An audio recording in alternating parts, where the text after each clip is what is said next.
Bismillahirrahmanirrahim. Alhamdulillahirabbil alamin wassalatu wassalamu ala asrafil anbiya'i wal mursalin sayyidina Muhammadin nurika sari wa madadikal jari wa jama'ana ya Allah biha fi kulli atwari wa ala alihi wa sahbihi ya nur. Subhanaka la ilma lana illa ma 'allamtana innaka antal alimul hakim. Rabbi shrah li sadri wa yassir li amri wahlul 'uqdatam min lisani yafqahu qawli. Assalamualaikum warahmatullahi wabarakatuh.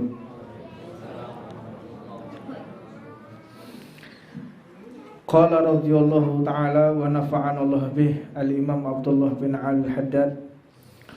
Beliau menyampaikan di dalam kitabnya Da'watut Tammah, yakni sebuah nasihat, sebuah dakwah menurut pedoman yang tidak keluar dari rel Nabi Muhammad SAW. Di dalam fasal yang ketiga, nasihat, peringatan, teguran, dan himbauan bagi para pemimpin,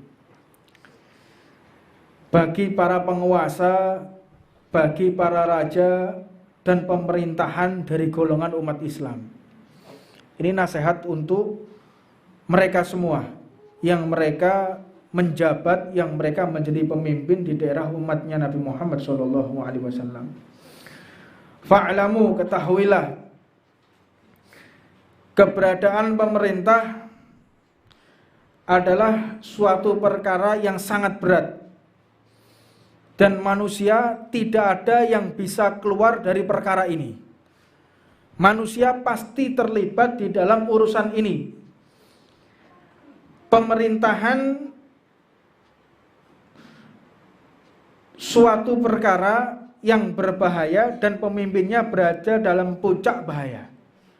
Jadi setiap pemimpin yang memiliki satu perkara yang berbahaya dalam rakyatnya, dalam keadaan berbahaya, tentu pemimpinnya lebih berbahaya daripada rakyatnya.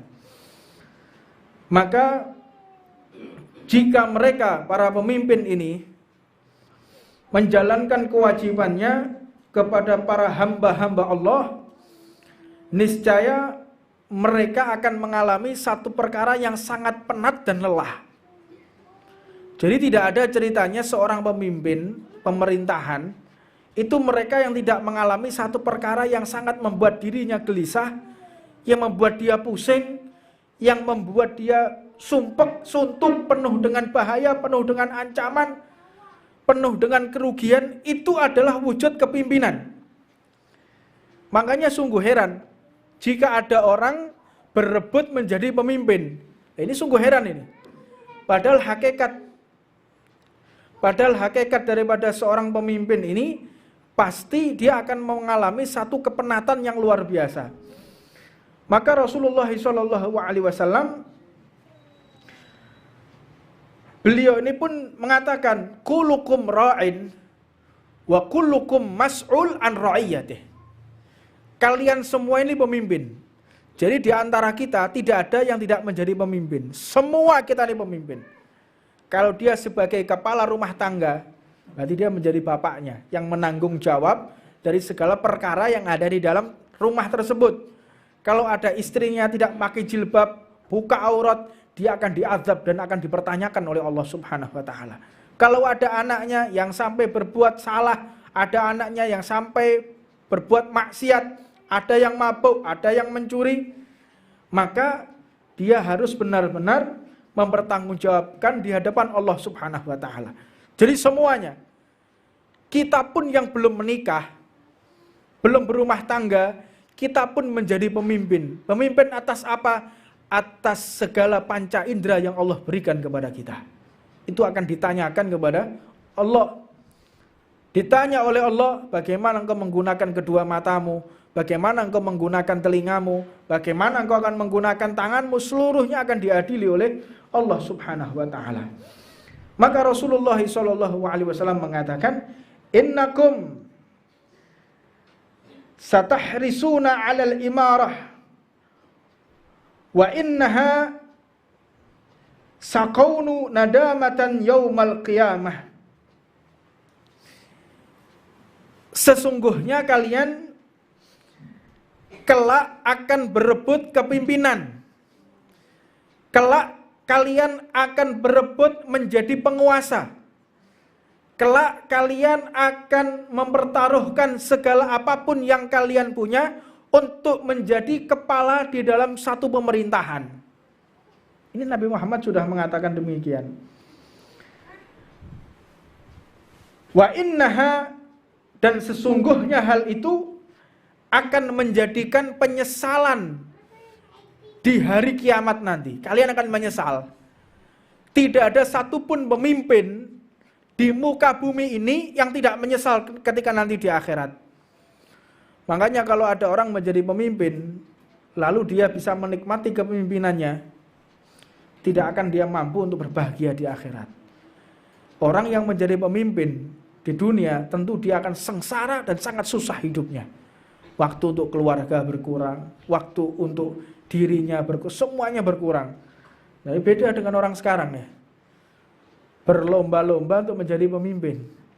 Nyogok sana, nyuap sana, bayar, pakai kalau sudah mau pilkada, ngamplopi kepala-kepala tokoh-tokoh agama, diamplopi, didatangi untuk supaya nanti mendukung dia. Ini terjadi kata Rasulullah SAW. Nabi Muhammad ini mengatakan kepada kalian para pemimpin, Allahumma man wali min amri ummati syai'a fasaqqa alaihim fashkuk alaih.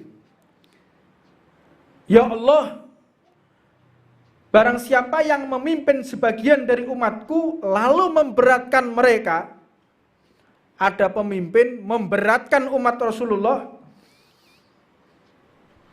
fasyaqqa alaihim fashkuk alaih. Ketika memberatkan umatku, maka beratkanlah atasnya. Jadi orang kalau sudah memberatkan umatnya Rasulullah, jadi pemimpin, belum menaikkan BBM, belum menaikkan tarif listrik, menambah, menjadi berat atas kepemimpinan dia, menjadi berat umatnya Rasulullah, maka dia akan diperberat ketika nanti menghadap kepada Allah Subhanahu wa taala. Man min walin ala nasi ila ji'a bihi yaumal qiyamah maghlulatan yadahu illa unuqih. Jadi tak seorang pun yang memimpin manusia kecuali kelak di hari kiamat akan datang dalam keadaan terikat tangannya. Terikat tangannya illa unuqih. Jadi seperti ini posisinya, ditekuk. Ditekuk begini, nempel antara leher sama lututnya, ditarik begini oleh malaikat. Fakkahu adluhu wa abqahu jawrahu. Maka semua pemimpin itu akan diberlakukan sama oleh Allah. Dia baik atau tidak baik, ya.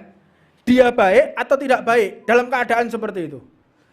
Maka yang bisa melepaskan ikatan di tangannya dan bisa membuat dirinya tegak lagi, yaitu keadilan yang telah dia perbuat. Ketika dia berbuat adil, ketika dia berbuat amanat, tidak berbohong, tidak berkhianat, maka terlepaslah ikatan tersebut. Jadi tanpa terkecuali, siapapun yang menjadi pemimpin akan diikat oleh Allah Subhanahu wa taala. Makanya banyak orang nggak mau jadi pemimpin. Ini jadi pemimpin jadi rebutan, naudzubillah min dzalik. Atau sebagai kezalimannya dia akan menghukumnya. Jadi ikatan itu akan menjadi tambah seret, tambah ditarik, tambah terbelenggu, tambah antara leher dan lututnya semakin bertemu dan semakin keras ikatan tersebut sehingga dia sampai menjulurkan lidahnya, naudzubillah min dzalik. La yawadanna rijalun law anna dawaibahum mulaqatun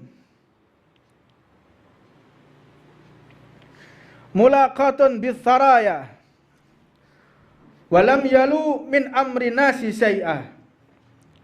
Rasulullah mengatakan seseorang akan menginginkan rambut mereka yang akan dikepang tergantung pada binatang. Maka mereka ini merasa tak akan pernah bertanggung jawab atas perkara manusia sedikit pun. Maknanya seseorang ini akan diikat dengan rambut yang dikepang seperti binatang, dan mereka ini tidak akan pernah mengakui apa yang pernah dia lakukan di dunia. Jadi pemimpin ini, makna dalam hadis ini, seseorang ini tak akan berani mengakui dirinya sebagai pemimpin. Tapi kalau di muka bumi, saya ini pejabat, bener enggak? Saya ini pejabat loh. Saya ini anggota dewan loh. Saya ini seorang gubernur. Saya ini seorang pemerintah. Tapi mereka nanti di akhirat nggak ada yang berani mengakui dirinya sebagai pemimpin. Naudzubillah min dzalik. Naudzubillah min dzalik. Jadi pemimpin ini naudzubillah min dzalik. Sangat berat di hadapan Allah Subhanahu wa taala. Kam min muhawwidhin fi malillahi ta'ala bighairi haq lahun naru yaumal qiyamah. Berapa banyak orang yang ikut campur dalam dalam harta Allah tanpa memilih hak sehingga baginya api di hari kiamat. Banyak orang ini yang memimpin akhirnya hartanya terkontaminasi dengan harta-harta yang tidak halal. Banyak. Makanya hati-hati dalam menjadi seorang pemimpin. Jangan ada yang mampu dan jangan ada yang mau mereka untuk menjadi pemimpin umat Nabi Muhammad SAW. Makanya Sayyidina Umar bin Abdul Aziz, itu ketika didatangi seseorang yang masuk rumahnya, wahai Khalifah Umar bin Abdul Aziz, aku ingin bertanya kepadamu pada saat itu, pada malam hari ya. Saat itu pada malam hari. Zaman itu belum ada listrik. Jadi menggunakan minyak dan teplok, kayak teplok begitu. Dinyalakan. Apa keperluanmu? Soal pemerintahan, kebijakan pemerintahan, atau soal apa? Atau ini mungkin soal pribadi? Naam ya Khalifah, ini soal pribadi. Langsung lampunya tadi dimatikan. Dipateni lampunya tadi. Dimatikan lampunya. Ya. Kata beliau, loh kok dimatikan? Tamunya dia mengatakan, loh kok dimatikan? Kok dimatikan kenapa? Karena ini urusan pribadi. Ini urusan pribadi. Sedangkan minyak yang aku gunakan, ini minyak yang digunakan untuk melayani masyarakat. Jadi tidak berani menggunakan minyak untuk urusan pribadi. Sekarang lihat. Mobil plat merah digeng lencer. Ya. Itu untuk tugas itu. Untuk tugas negara. Kita bisa melihat satu yayasan Makbaroh, saya pernah melihat yayasan pengurusan pemakaman. Entah itu Sunan Bonang, entah itu Sunan Ampel, keliling. Itu pegawai zalim yang seperti itu. Akan ditanya oleh Allah Subhanahu wa taala. Keluarnya mereka tanpa ada keperluan yang berkaitan dengan masalah urusan Makbaroh, misalnya, atau urusan pemerintahan, maka berapa itu yang sudah digunakan uang rakyat yang dia gunakan secara haram. Hati-hati. Kita bisa lihat, biasanya rumah dinas digunakan untuk keperluan pribadinya. Kan sering kita lihat, listriknya, mungkin airnya, mungkin hal-hal yang tidak keperluan rakyat, tidak untuk keperluan umat, tidak untuk keperluan yang sifatnya umum, untuk pribadi, untuk keluarganya, untuk golongannya. Yang kau gunakan adalah uang rakyat dan kau akan ditanya oleh Allah Subhanahu wa taala. Enggak mudah menjadi pemimpin. Makanya setiap perkara pakai sepeda motor plat abang, hati-hati loh, Pak. Pakai mobil dinas, hati-hati loh. Anda gunakan selain keperluan dinas itu haram hukumnya. Ini adalah satu amanat yang Allah berikan kepada seorang pemimpin pemerintahan. Kadang-kadang digunakan yang nggak masuk akal. Ya, ini perlu dipahami ini. Perlu orang mengerti. Makanya rusaknya zaman ini karena orang tidak mengerti di dalam bab pemerintahan. Makanya orang sok mengerti pemerintah, tapi dia nggak tahu mana yang haknya rakyat dan mana yang kewajibannya yang harus dia tunaikan itu dia nggak tahu. Makanya nggak karu-karuan negara kita. Karena banyaknya bala yang Allah turunkan kepada mereka yang tidak mengerti dalam hal ini. Sedangkan satu kisah Sayyidina Ali karamallahu wajha wa radhiyallahu ta'ala anhu. Sayyidina Ali karamallahu wajha. Kenapa dikatakan karamallahu wajha? Kenapa? Karena Sayyidina Ali ini tidak pernah sekalipun melihat auratnya. Jadi tidak pernah tahu auratnya itu seperti apa mulai beliau balik sampai beliau wafat, nggak pernah tahu. Lah kok ada orang yang tahu beliau ini nggak pernah lihat auratnya? Yang pertama dalilnya beliau ini pernah ditantang oleh seorang Yahudi. Ditantang oleh seorang Yahudi yang meneliti kehidupannya Sayyidina Ali. Engkau adalah seorang jagoannya umat Islam, seorang pemuda jagoan. Berani, masih muda, jagoan betul Sayyidina Ali.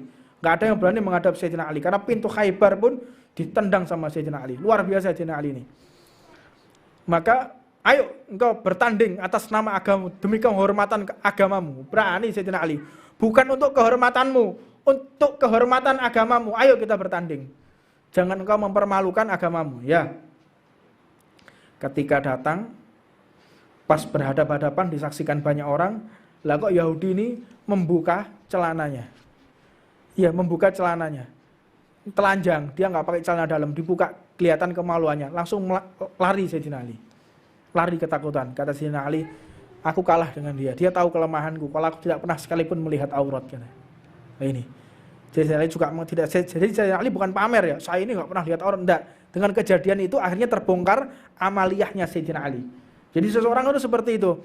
Jadi bukan menceritakan saya ini ini terpaksa. Kenapa engkau lari? Mohon maaf, aku lari sebelum bertanding karena aku memang tidak pernah melihat aurat. Dia membuka aurat. Bahkan auratku pun sendiri aku tidak pernah melihatnya. Makanya dikatakan karamallahu wa ajha. Makanya orang kalau pengen dak pikun, orang kalau kepingin dak pikun, satu caranya, jangan kita melihat air kencing kita atau kotoran kita. Karena orang kalau melihat kotoran air kencing atau kotoran buang air besarnya itu akan menurunkan kecerdasan. Yang pertama, kecerdasannya akan menurun, lalu tambah pikun. Jadinya tambah pikun, susah untuk mengingat daripada perkara-perkara yang baik, tapi mudah mengingat perkara-perkara yang buruk. Ya, hati-hati kalau kita lagi mandi, itu kalau bisa kita thalabul ilm ini telesan kalau bisa. Ya, kecuali sudah benar-benar tidak bisa di tempat yang dingin misalnya atau kita lagi bepergian susah. Tapi kalau di rumah kalau bisa sediakan sarung 3 telesan. Jadi ketika kita mandi sak sarung-sarunge. Mandi sama sarung. Jadi kita tidak akan melihat aurat kita. Ini amaliyah yang wajib kita kerjakan. Dan insya Allah kalau kita kerjakan kita akan mudah bermimpi bertemu dengan Nabi Muhammad SAW. Ini salah satu kiatnya. Mujahadahnya orang akan bertemu dengan Rasulullah SAW. Maka Sayyidina Ali ini jika terkumpul harta di Baitul Mal, maka Sayyidina Ali ini senantiasa membagikan hingga tidak tersisa 1 dirham pun. Jadi tidak ada yang namanya APBD, APBN yang tertimbun, itu tidak ada. Ini kritikan juga untuk pemerintah. Kadang-kadang APBD, APBN yang masih tersisa digawe bancaan, Pak. Iya, digawe bancaan. Oh, ini tidak ada yang meminta kok dari pondok pesantren. Oh, ini tidak ada kok minta dari yayasan yatim piatu. Ya sudah gimana? Ya kita harus habiskan, kita harus nolkan. Hati-hati. Kalian akan disidang oleh Allah Subhanahu wa taala. Makin harus disampaikan ini. Ya, ini tugas saya untuk menyampaikan kepada orang-orang yang para penguasa pemerintah. Ini tugas saya menyampaikan apa yang telah disampaikan oleh Imam Abdullah bin Alwi al-Haddad. Jadi tanpa sensor ini harus disampaikan memang. Mau suka tidak suka, ya ini keadaan kita. Kemudian Sayyidina Ali ini melakukan sholat di Baitul Mal tadi, di lumbung makanan tadi, beliau sholat. Setelah dibagikan tidak tersisa 1 dirham pun, tidak tersisa satu biji gandum pun, tidak tersisa semua yang harus dibagikan. Beliau pun sholat dan menjadi saksi atas perlakuan beliau. Ya Allah, aku sekarang sholat dan menjadi saksi daripada perkara yang telah aku lakukan. Ini yang dilakukan oleh Sayyidina Ali bin Abdul Aziz. Makanya dikatakan juga ketika Khalifah Sayyidina Umar bin Abdul Aziz rahimahullahu ta'ala wa ardah menjabat sebagai khalifah, beliau ini sering terjadi tangisan di dalam rumahnya. Jadi khalifahnya Sayyidina Umar bin Abdul Aziz, beliau ini mengatakan bahwa beliau ini termasuk orang yang termasuk khalifah, ya. Kalau seandainya ada khalifah Khulafa Ar-Rasyidin, beliau ini yang ketujuh. Jadi ada perkara yang mengatakan beliau ini yang kelima, itu enggak mungkin. Beliau bisa menandingi Sayyidina Hasan dan Sayyidina Husain. Jadi masih ada Sayyidina Hasan, Sayyidina Husain, Sayyidina Ali Zainal Abidin, ahli baitnya Rasulullah yang meminum langsung air ludah Nabi Muhammad SAW. Jadi beliau ini khalifah yang ketujuh mungkin atau yang kedelapan. Kalau seandainya beliau ini ada. Makanya khalifah ini zaman dulu tuh benar-benar jaya umat Islam. Dan jaya seluruh orang yang bukan Islam. Orang yang bukan Islam jaya, orang yang di luar Islam pun jaya. Karena apa? Karena dipimpin oleh mereka yang adil dan menegakkan syariatnya Allah Subhanahu wa taala. Beliau ini seringkali membuat menangis keluarganya. Wahai khalifah, sudah tidak ada makanan di rumah. Wahai khalifah, engkau sekarang sudah miliknya umat. Engkau tersenyum kepada istrimu pun sudah tidak. Engkau sudah tidak bisa lagi untuk mendidik anak-anakmu. Dirinya semuanya untuk umat. Ya, saya kira gak Pak, jadi pejabat tambah makmur ya. Asalnya gak di sepeda motor, jabat duwe sepeda motor. Asalnya gak jabat, duwe jabatan, malah jadi punya mobil, punya segala macam dari jabatan tadi. Kifat ya. Ini benar-benar harus vulgar, benar-benar harus dipengerti ya. Ini ada tuh daripada satu perkara yang wajib seseorang itu mengetahuinya. Jangan sampai kita tidak tahu. Makanya jangan sampai kita menjadi pemimpin. Jangan sampai menjadi pemimpin yang zalim kepada rakyatnya. Tapi tatkala seseorang sudah benar-benar menjadi pemimpin dan dia amanat dan rakyatnya pun mencintai, menegakkan keadilan, maka setiap hari dia dihitung umroh dan haji di hadapan Allah. Bendino haji, bendino umroh. Setiap hari bersolawat 100.000 kali, setiap hari berzikir 100.000 kali, setiap hari beristighfar 100.000 kali. Kalian mampu 100.000 kali sehari? Nggak mampu. Solawat 100.000? Nggak mampu. Jadilah pemimpin tapi adil. Semua itu akan dapat kalian lakukan setiap hari. Dan seperti kalian menghatamkan Al-Quran 100 kali. Menghatamkan Al-Quran 100 kali dalam sehari. Kalau kalian benar-benar menjadi pemimpin yang adil di antara umat Nabi Muhammad SAW. Untuknya ini sebagai peringatan dan untuknya ini sebagai perkara yang benar-benar wajib kita pahami, wajib kita pikirkan. Jadi pemimpin tidaklah mudah, jadi pemimpin tidaklah gampang, tapi jika kalian bisa amanat, benar-benar bisa mengemban amanat ini, maka tentunya kalian akan mendapatkan posisi tertinggi di hadapan Allah Subhanahu wa taala. Makanya kalau seorang pemimpin itu gak usah umroh, Pak. Harusnya ya. Gak usah umroh, gak usah haji. Kalian sebagai pemimpin sebuah negara mayoritas umat Islam, setiap hari sudah dihitung umroh dan haji. Jadi umroh haji itu tidak penting bagi seorang pemimpin yang adil. Tak usah. Karena setiap hari engkau sudah haji dan umroh. Ya, mudah-mudahan Allah Subhanahu wa taala menyelamatkan kita. Dan kalau memang Allah Subhanahu wa taala mentakdir kita menjadi pemimpin, semoga Allah membantu kita. Membantu dan memberikan hidayah petunjuk kepada kita sehingga bisa adil di antara umat Nabi Muhammad sallallahu alaihi wasallam. Rabbana atina fid dunya hasanah wa fil akhirati hasanah wa qina adzabannar. Wa alamana wa sayyidi al-habib Umar Muhammad bin Hafid wa alamana wal habib Ahmad Jamal bin Tawab bin Abu Bakar ila hadratin Nabi Muhammadin sallallahu alaihi wasallam. Al-Fatihah.